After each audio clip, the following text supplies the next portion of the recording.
我这次只会分享那个跟 Python 有关系的一些东西。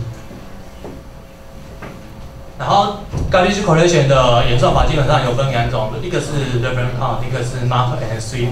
然后 Python 基本上这两个东西都有用。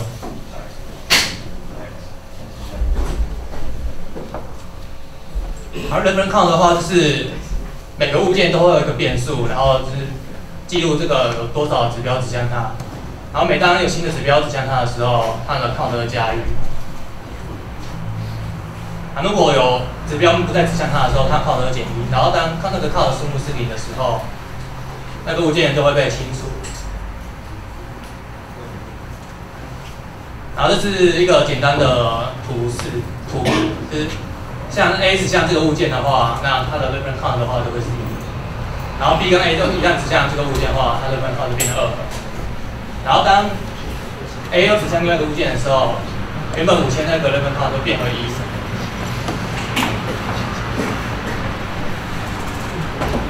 然后如果你最后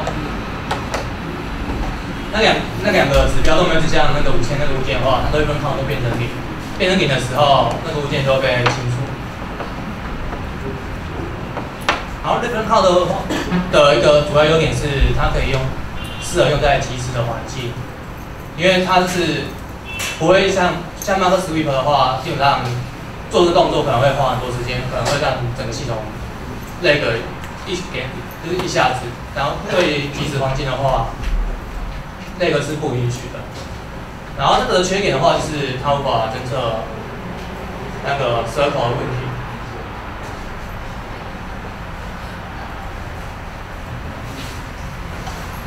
然后 circle 的话，就像这样子的话，就会产生 circle。像如果 A 指向，像右边那张图的话，两个物件它互相指向对方。然后如果你只用 reference count 的话，它无法清除这种物件，因为它们 count 永远都是1。所以 Python 的话，就那个有引入那个 mark and sweep 的这个机制。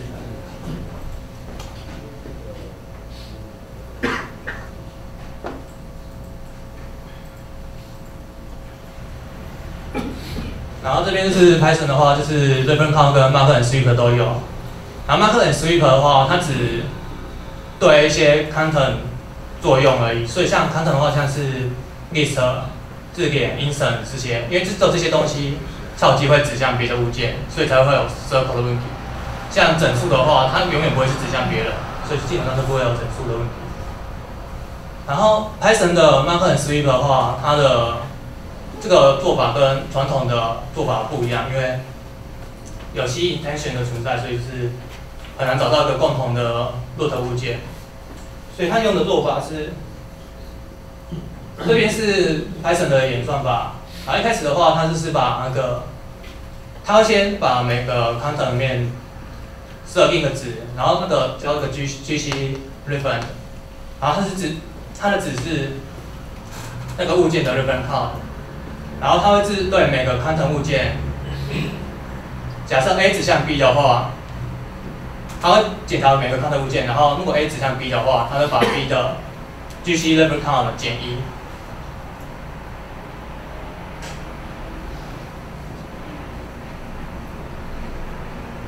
当这全部刚刚那个步骤都做完的时候，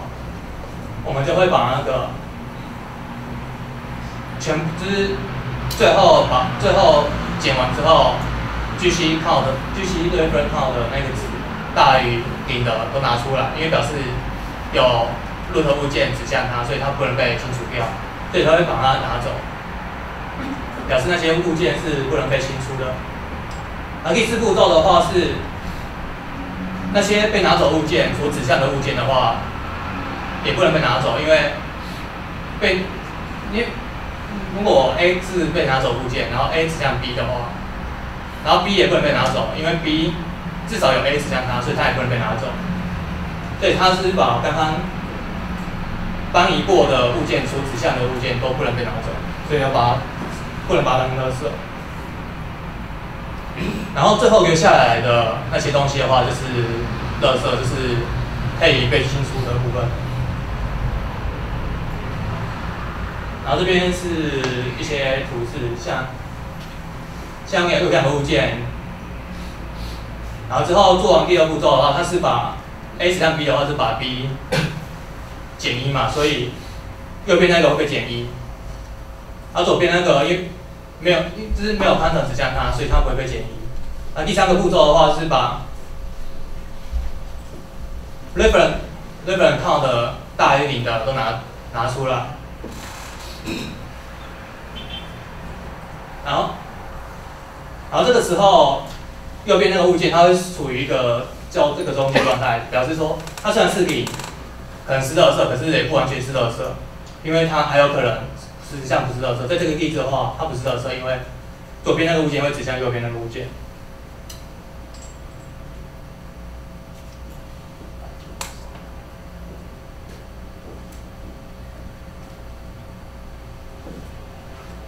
然后第四步骤的话，就是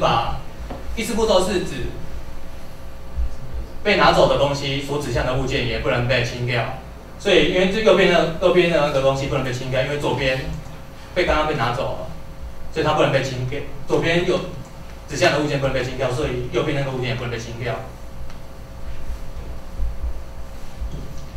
然后这个例子是那个两个最后会被回收的。啊，基本上他们就是互相指向对方嘛，然后做完第二步骤就是互相减对方的 reference count， 所以减完之后两边都会剩下两边的值都会是0。然后第三步骤的话就是把大于1的都拿走，就大于0的都拿走，然后因为这边都是0，所以不会被拿走。然后最后的话，第四步骤基本上就那个把被拿走的物件所指向的东西也拿走，因为它不是垃圾，可是这边没有被拿走物件，所以剩下这两个都是垃圾。然后 Python 的 GC 界面 ，Python 的 GC 界面的话就是有这些。然后这个东西的话是指它有3个参数，第一个参数是指当你分配的物件减去回收的物件的差值大于某个值的时候，我来执行第一世代的 GC。然后第二个值是指前面那个世代的 GC 做了几遍之后，我才要执行第二个世代的 GC。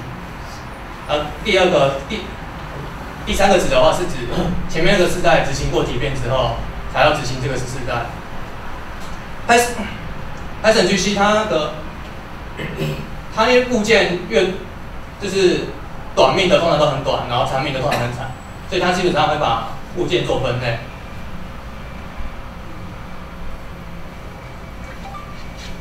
好，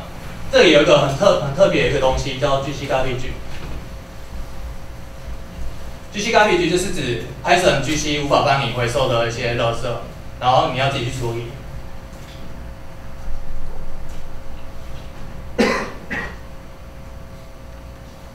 然后这里是一个例子，就是 Python 的 garbage collection 无法处理的一个情形，就是当你回收物件的时候有定义 delete 的话，它就不会帮你做 GC， 它会把它丢到这里面来，让你自己去处理它。然后我今天要讲的就是这些，好，谢谢。